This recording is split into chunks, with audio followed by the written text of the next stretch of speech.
Okay, so this is the last part of atomic theory. This is chemical bonding in biology. And chemical bonds are simply the relations that elements are going to have, or atoms. We're just saying a chemical bond is an attraction between atoms. It's result into the formation of the chemical compound or a molecule. The main reason why chemical bonding occurs is to form a more stable complex structure, because when atoms or molecules, or rather elements, when they're independent, they are less stable as compared to when they're bonding. And there are two major classes of chemical bonding that we're going to discuss. We'll start with covalent bonding, then there's a list of non-covalent bonds that we're going to look at. So when we talk about covalent bonding, the first one, so covalent bonding, this is the bonding that occurs between two nonmetals. There's equal sharing of electrons. That's what we have. So if you have, let's say, hydrogen and fluorine, hydrogen has 1 electron in the outermost shell. This is what you have. Fluorine has 7 electrons in the outermost shell. So we show the 7 electrons. So fluorine needs to receive 1 electron for it to obey the octet rule, for it to have 8 electrons. Hydrogen also just needs 1. So they are both going to contribute a single electron each to produce this covalent bond that we have. And whenever you have 2 electrons being shared, we translate this into a single line. We'll just say there is hydrogen to fluorine. This is a covalent bond. And we can write the Lewis structure to look like this. This is what you have. Yeah, so you can either leave it here, or you can actually finish it off to put it in a Lewis structure form. So Lewis structure just shows we have these single bonds, double bonds, and triple bonds. So according to the electrons being shared, if there are 2 electrons, meaning it's going to be a single line. If there were 4 electrons, it would have been a double bond. If there were 6 electrons, there would be a triple bond.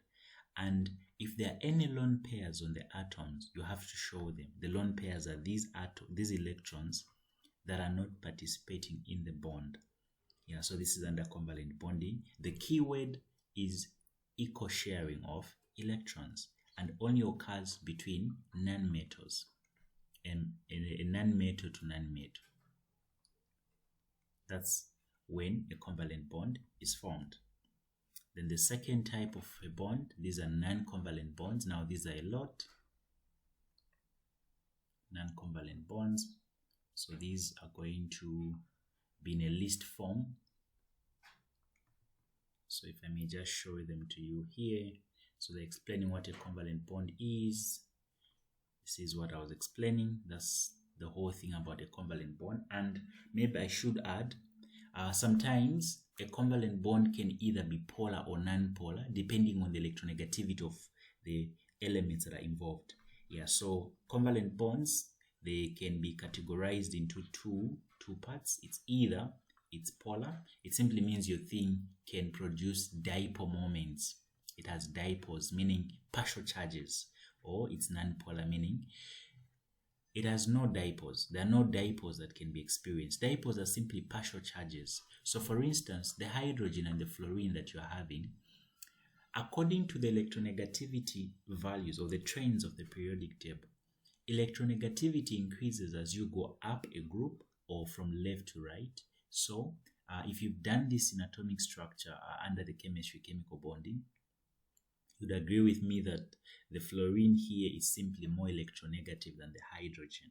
So what that means is that the covalent bond which is shared between hydrogen and fluorine will be more to fluorine as compared to hydrogen.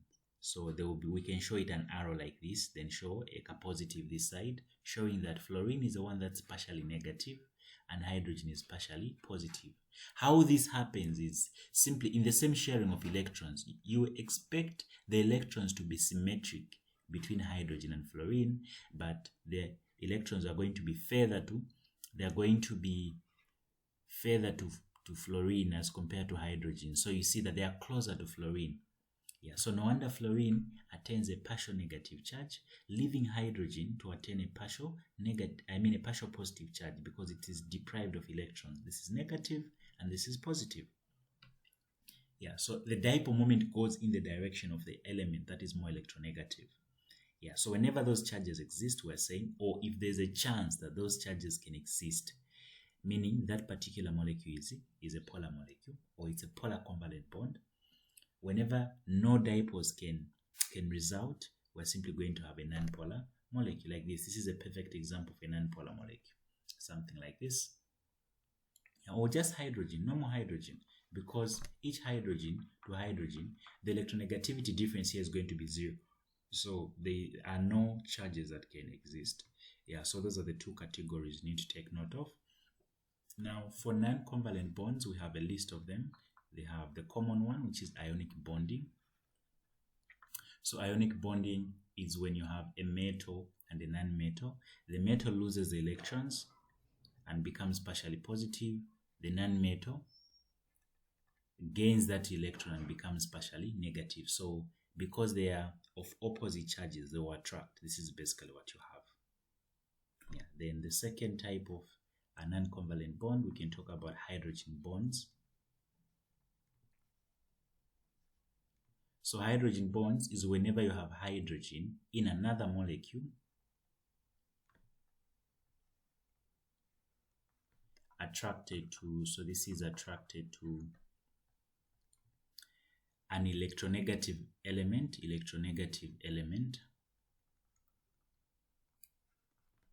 in another molecule.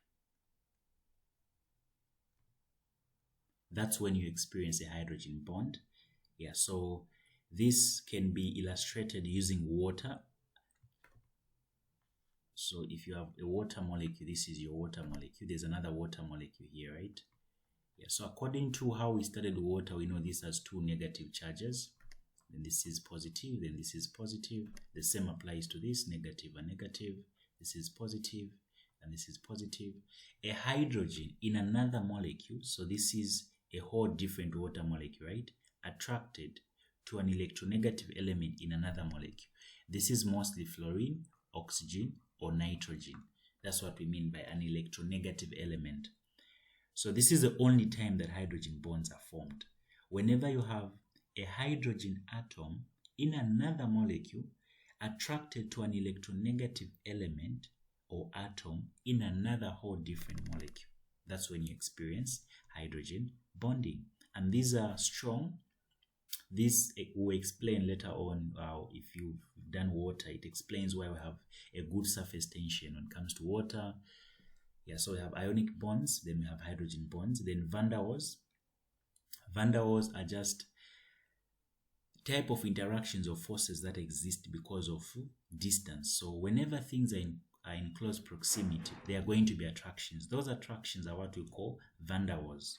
And the other name, these guys are called London dispersion forces.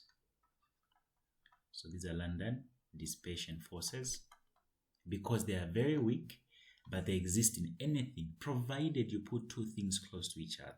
They're going to show us there's going to be some form of attraction. The closer they are, the stronger the van der Waals. Yeah.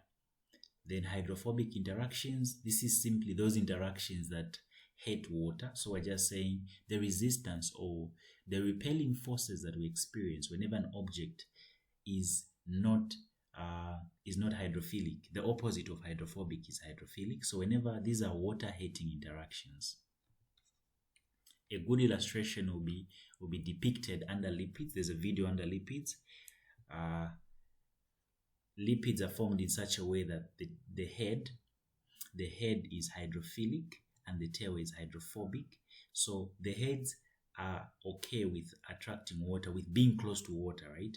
But then whenever water is in close proximity with the tails, the things will fold up to cover, to protect so the lipids will fold in such a way that only the heads will be exposed. The tails will be on the middle because only the heads are hydrophilic.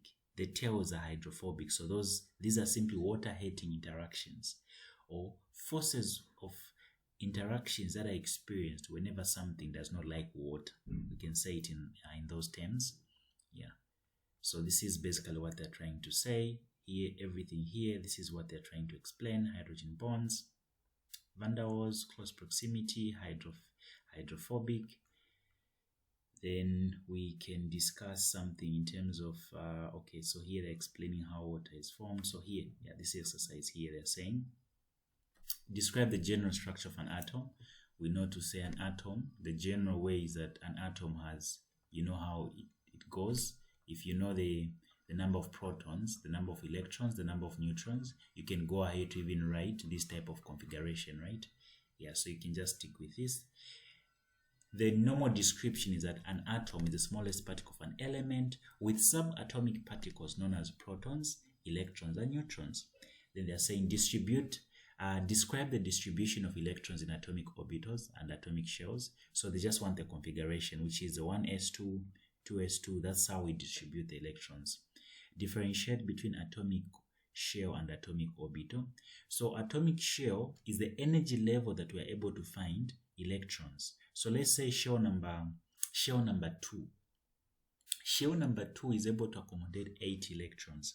But in shell number 2, we are able to find atomic orbitals. So atomic orbitals are slots that are found in atomic shells, because according to your configuration that you write, this is shell number 2. You notice that it gives us 8 electrons, right? But in the atomic shell number 2, we have 2 atomic orbitals. We have s orbitals and we have p orbitals. Yeah, so I hope you get what I'm trying to put across. Atomic orbitals are slots where we fill in electrons that are found on atomic shells. Then they're saying draw the atomic structures of hydrogen. So you have to give them the configuration first and also draw something that looks like that. Then they're saying describe the nature of a covalent and non-covalent chemical bonds, which is what we are just from describing. Then they're saying atoms are building blocks. They're giving us a summary of what is relevant from the topic, the things that you just need to know from the topic. Yeah, some things are just for your own information, but you knowing these here, this is a prerequisite. Yeah, so this marks the end of topic number 1, atomic theory from biology. Notice that this is a bit shallow as compared to how deep we're going to go when we're discussing the same topic in chemistry. So thank you so much.